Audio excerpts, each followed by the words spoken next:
Injuries continue to frustrate the Perth Wildcats, with captain Paul Rogers not expected to play until at least December thanks to more knee troubles. The big skipper joins us live from Challenge Stadium, a day out from Wildcats' clash with Wollongong. And Rogie, tell us what's keeping you off the court.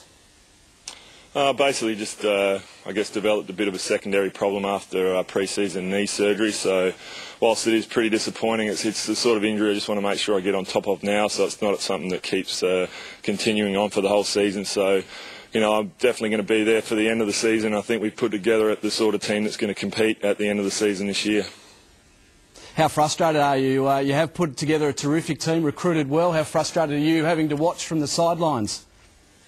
Yeah, pretty much super frustrated, mate. I felt like I did a lot of work in the pre-season and got in really good shape, but yeah, you know, there's not really much that you can do about it. You just got to stay positive and try and add, in any way I can, just add some leadership to the fellas and you know, maybe point out some things that I can see from the sideline. But you know, I'm definitely itching to get back out there, that's for sure. So is there a date, Rogie, that you're set to return? No, it's pretty much one of those things that I can't afford to rush back into. It's the sort of thing that if it did just continue to happen, the sort of stress fracture or stress reaction there wouldn't be too good for my long-term basketball playing plan. So I don't intend on retiring or anything in the near future. I'd like to play a few more years if I could. So just want to make sure it heals up correctly and get back for the pointy end of the season when we'll be doing some damage in the playoffs.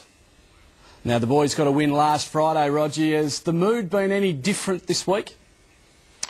Oh yeah, it's always nice to win. There's a lot more smiles around the place when you're winning and things are great. But no, I think overall, you know, we've put a bit of a plan in place. I think everyone understands that this is the sort of team that's only going to get better as time goes on. We've got a lot of new players. We've got a new head coach and 2 new assistants, so we've got a lot of new systems we're trying to get through, and I just feel like we're on the improve. So whilst we do have a pretty horror stretch coming up, you know, one of our main goals is to try and win every single game here at Challenge Stadium this year. So, you know, definitely want to get everyone in Perth to come down tomorrow night and make sure you wear red, and it's going to be a great game. We've got to move to the man next to you. He's taken your centre spot and he's going to take the microphone from you now, Rogie.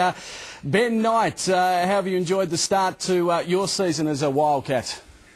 It hasn't been too bad. You know, the first couple of games we probably weren't where we needed to be, and it was quite disappointing last Sunday's game. But to get one on Friday, we've got one on the board now, and then it just makes tomorrow vital. We want to send a statement with this game tomorrow night.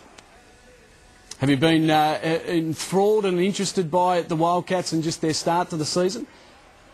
Yeah, a little bit. Like I guess the hardest thing is we really talk about it a lot. We've only probably had 8 to 10 sessions together as a group, so we've got a long way to go. And you know, it's just work we have to keep putting in and be positive, and it's just going to come. And getting the big fella here next to me is a big piece of that championship, I think, and that's what everyone's here to do this season. Benny, thanks very much for joining us, and thanks also to Paul Rogers. Good luck tomorrow night. Thanks a lot. Thanks, mate. Good on you. The boys are very fired up.